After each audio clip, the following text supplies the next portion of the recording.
अस्सलाम वालेकुम स्टूडेंट्स, आज हम सेकंड चैप्टर स्टार्ट करने जा रहे हैं सप्लाई चेन मैनेजमेंट का। और सप्लाई चेन मैनेजमेंट के सेकंड चैप्टर की जो मेन हेडिंग्स हैं या जो मेन मटेरियल है जो हमने इसमें पढ़ना है वो उसने लिखा हुआ है कि सप्लाई चेन की परफॉर्मेंस के बारे में डिस्कस करना है और कैसे सप्लाई चेन जो है अपनी स्ट्रेटजीज़ को अचीव करता है और उसका स्ट्रेटजीज़ का स्कोप क्या है। जो पहला चैप्टर है वो टोटली एक बेसिक अंडरस्टैंडिंग थी सप्लाई चेन की, और इसमें फर्दर जो है सप्लाई चेन की स्ट्रेटजीज़ और कंपेटिटिव स्ट्रेटजीज़ को डिस्कस किया जाएगा। ये कुछ आउटलाइंस दी हुई हैं। इसके बाद जो हमारा टॉपिक है जो हमने स्टडी करना है, दोबारा से उसने चैप्टर के स्टार्ट में मेंशन किया है कि सप्लाई चेन क्या है। तो सप्लाई चेन क्या है ये हम पहले भी पढ़ चुके हैं फर्स्ट चैप्टर में स्टार्टिंग पे, कि सप्लाई चेन क्या है। बेसिकली कस्टमर की रिक्वायरमेंट को फुलफ़िल करने के लिए जितनी भी एक्टिविटीज़ की जाती हैं वो सारी सप्लाई चेन में आती हैं। और सप्लाई चेन में क्या होता है, फ़्लो होता है इंफॉर्मेशन का और फंड्स का फ़्लो होता है। तो फंड्स यानी एसेट्स जो होते हैं उनका फ़्लो होता है और इंफॉर्मेशन का फ़्लो होता है फ्रॉम बॉटम टू टॉप और टॉप टू बॉटम, दोनों साइड्स पे। To maximise supply chain value, ये भी हमने पढ़ा था कि सप्लाई चेन का जो ऑब्जेक्टिव होता है वो क्या होता है कि कस्टमर को जो वैल्यू दी है वो ज़्यादा हो उस कोस्ट से जो कि सप्लाई चेन पे आई है। तो हमने एक इक्वेशन भी पढ़ी थी जो कि थी कस्टमर की वैल्यू में से सप्लाई चेन की कोस्ट को माइनस करते थे तो हमारे पास सरप्लस आ जाता था सप्लाई चेन का। तो बेसिकली ये उसी बात को एक्सप्लेन कर रहा है कि सप्लाई चेन का मकसद क्या है, मैक्सिमाइज़ करना सप्लाई चेन की वैल्यू को।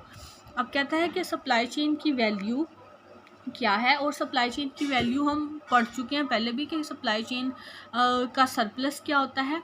और यहाँ पे मज़ीद वो डिस्कस कर रहा है सप्लाई चेन की वैल्यू को थ्रू डिफरेंट स्ट्रेटजीज़।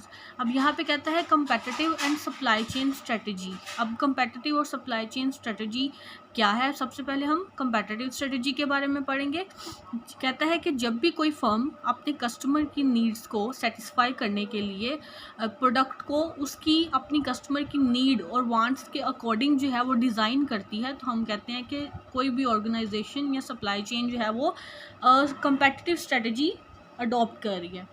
जब भी कस्टमर की नीड और वांट्स को ध्यान में रखते हुए कोई प्रोडक्ट डिज़ाइन किया जाएगा तो वो प्रोडक्ट जो होगा उस ऑर्गेनाइजेशन की जो स्ट्रेटजी होगी वो कंपेटिटिव होगी, क्योंकि वो अपनी कस्टमर की स्पेसिफिकेशंस के मुताबिक प्रोडक्ट बना रही है।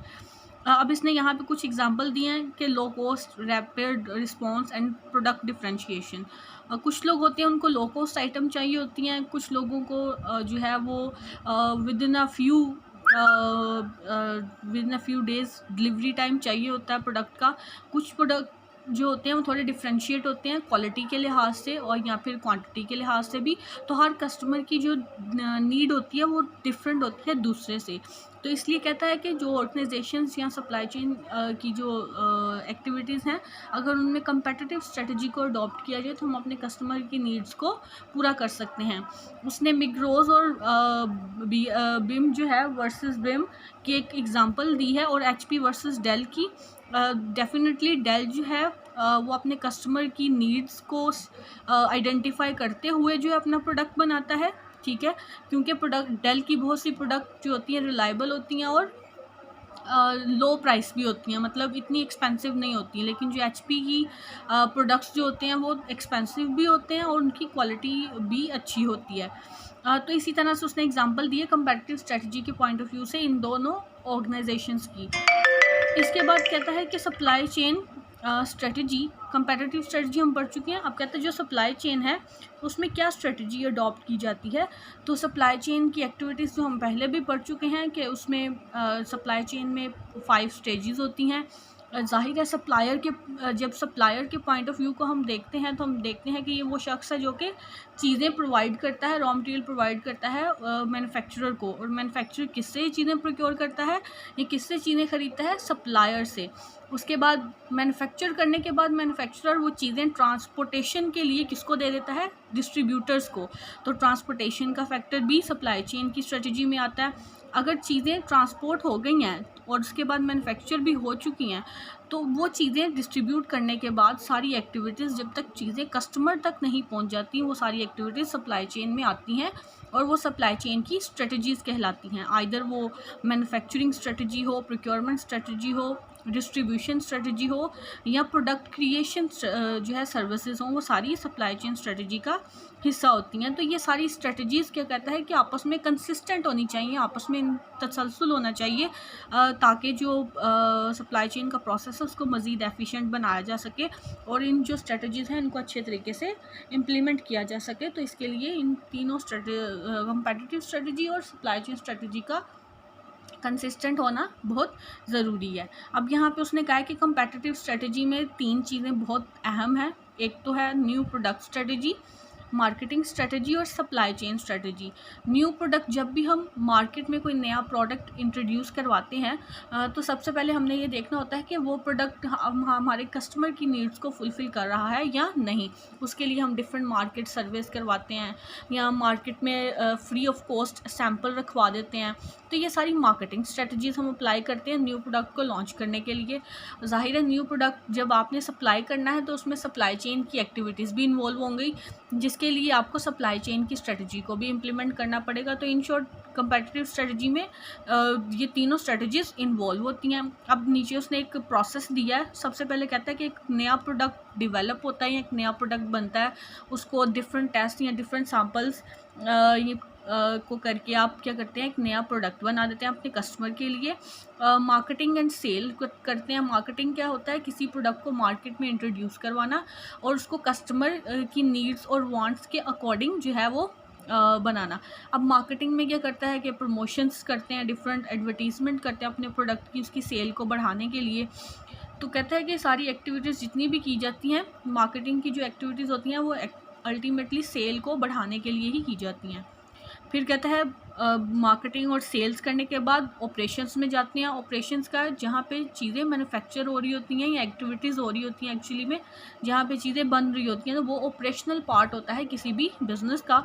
डिस्ट्रीब्यूशन चैनल्स क्या कर रहे होते हैं, चीज़ों को जो मैन्युफैक्चरिंग फैसिलिटी है उससे सप्लाई कर रहे होते हैं सर्विस सेंटर्स तक, जहाँ से वो चीज़ें मिलती हैं कस्टमर्स को अल्टीमेटली।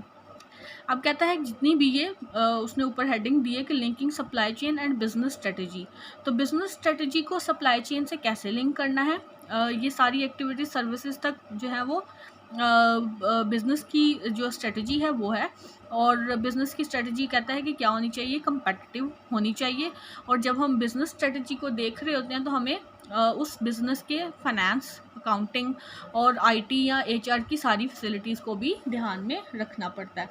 तो ये काफ़ी जो है कम्प्रिहेंसिव इंफॉर्मेशन है किसी भी बिज़नेस की स्ट्रेटजी के लिए। अच्छा, बिज़नेस की कुछ और स्ट्रेटजीज उसने डिस्कस की हुई हैं।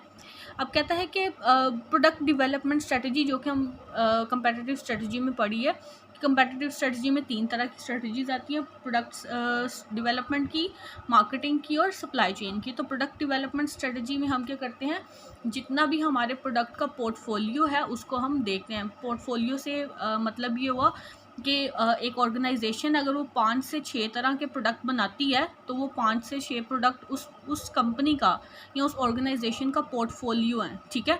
तो एक ऑर्गेनाइजेशन कौन से प्रोडक्ट बनाएगी और कितने बनाएगी, इसके बारे में जो है सारी डिटेल जो है वो प्रोडक्ट डेवलपमेंट स्ट्रेटजी में डिफ़ाइन की जाती है।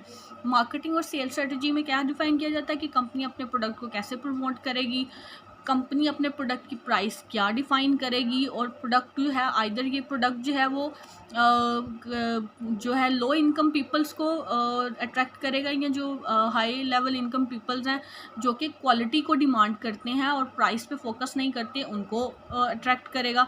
तो ये सारी चीज़ें देखी जाती हैं जब प्रोडक्ट जो है डेवलप करते हैं, और डेवलप करने के बाद उसको मार्केट में इंट्रोड्यूस करवाना होता है, तो उसमें हम ये मार्केटिंग और सेल्स स्ट्रेटजीज़ देखते हैं। और थर्ड जो थी हमने कंपेटिटिव स्ट्रेटजी में पढ़ी थी, थर्ड थी सप्लाई चेन स्ट्रेटजी। तो कहता है कि ट्रेडिशनल जो सप्लाई चेन स्ट्रेटजी है उसमें ज़ाहिर सप्लाई चेन की स्टेजेस में जितनी भी एक्टिविटीज़ होती हैं वही इन्वॉल्व होंगी। जैसे ट्रेडिशनल स्ट्रेटजी में सप्लायर स्ट्रेटजी है कि सप्लायर कौन होगा और सप्लायर की लोकेशन कहाँ पे होगी और कितनी इन्वेंट्री जो है उससे परचेज़ की जाएगी और कब कब परचेज़ की जाएगी, ये सारा सप्लायर स्ट्रेटजी का पार्ट होता है। ऑपरेशनल स्ट्रेटजी में जितनी भी मैन्युफैक्चरिंग होती है प्रोडक्ट की वो सारी ऑपरेशनल स्ट्रेटजी में देखी जाती है। और लॉजिस्टिक्स में जितनी भी स्ट्रेटजी होती है चीज़ों को ट्रांसपोर्ट करने से रिलेटेड वो सारी लॉजिस्टिक्स में देखी जाती है। ये सप्लाई चेन की स्ट्रेटजी है जिसमें हम क्या देखते हैं रिगार्डिंग इन्वेंट्री, चीज़ों को ट्रांसपोर्ट कैसे करना है, अपने पूरी ऑपरेशन फैसिलिटी कैसी रखनी है और इन्फॉर्मेशन का फ्लो जो है वो कैसे होगा, ये सारी चीज़ें सप्लाई चेन स्ट्रेटजी में देखी जाती है। That's it for the day. Thank you.